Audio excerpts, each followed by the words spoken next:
দুধের শিশুকে ফেলে রেখে অন্যের হাত ধরে চলে গেছে নিষ্ঠুর মা। তবে মা ফেলে চলে গেলেও ফেলে যায়নি প্রিয় বাবা। সব সময়ের জন্য নিষ্পাপ সন্তানকে নিজের বুকে আঁকড়ে ধরেছেন। এই বাবুর মা চলে গেছে আর কি ভাই, এটা ছেলের সাথে সম্পর্ক করে আমার 1,30,000 টাকা নিয়ে। পৃথিবীতে সবচেয়ে নিরাপদ ও আপন ব্যক্তিটি জন্মধারিণী মা, কিন্তু সেটাই যেন নিষ্পাপ শিশু মিরাজের ক্ষেত্রে ভুল প্রমাণিত হলো।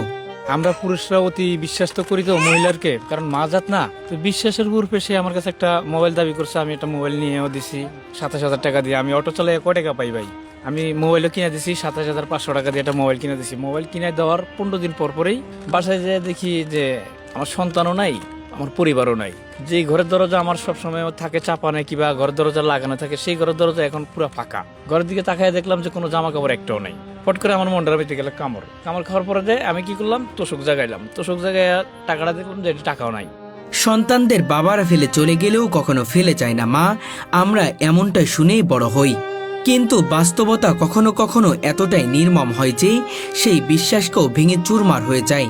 এই সন্তানটারে নিয়েই এই বিষয়টা আইসা বয়ে রয়েছি যে গাড়ির তলা মাথা দিয়ে মরে যাবো। আরেকবার নিজে প্রশ্ন করলাম যে আমি যে মরে যাবো তো আমার সন্তানটার কি হবে। অনেক সময় আত্মহত্যা করতে চেয়েছে। হ্যাঁ চাইছি, কিন্তু আমার সন্তানটার মুখের দিকে তাকাই আর পারলাম না। দুধের শিশু মিরাজের মায়াবী মুখের দিকে তাকালে যে কারো হৃদয় গলে যাবে, অথচ সেই নিষ্পাপ শিশুটিকেই ফেলে রেখে তার মা অন্য এক পুরুষের সাথেই নতুন জীবন শুরু করেছে। নারী কন্যার পুরস্কার আপনাদের কাছে হাত জোর করে মাপ চাই। আপনারা যা ডিসিশন নেওয়ার সন্তান হওয়ার আগে নেবেন, সন্তান হওয়ার পরে নেবেন না। কারণ দোষ আপনি করছেন, আমি করছি, কিন্তু সন্তান করা কখনো দোষ করে নাই। তাহলে জানে শুনে এই সন্তানটারে এতিমটা বানান। কতটা নিষ্ঠুর, কতটা নির্দয় হলে একজন মা নিজের বুকের ধনকে এভাবে ছেড়ে যেতে পারে? এই প্রশ্ন আজও উত্তরহীন। ছোট্ট মিরাজ এখনো বোঝে না পৃথিবী কি, ভালো মন্দ কি, ভবিষ্যৎ কি। সে শুধু জানে তার বাবার বুকে একটি নিরাপদ আশ্রয় আছে, যেখানে সে অগাধ আদর, স্নেহ আর ভালোবাসা পায়। যে প্রকৃতভাবে একটা সন্তানকে মানুষ করতে গেলে কিন্তু তার মেইন হাত লাগে তার মায়ের। কিন্তু আমার এই সন্তানটারে আমি আজকে 6 মাস 26 দিন এরকম ভাবে আমি রাখতেছি, আজ পর্যন্ত সে কয় নাই যে বাবা তার মা কই। মাত্র 2 বছর 2 মাস বয়সেই মিরাজের জীবনে নেমে আসে এক ভয়াবহ পরিবর্তন। তার মা জান্নাত খাতুন, বাবা বিল্লাল হোসেন। একটি ছোট্ট সুখী সংসার ছিল তাদের।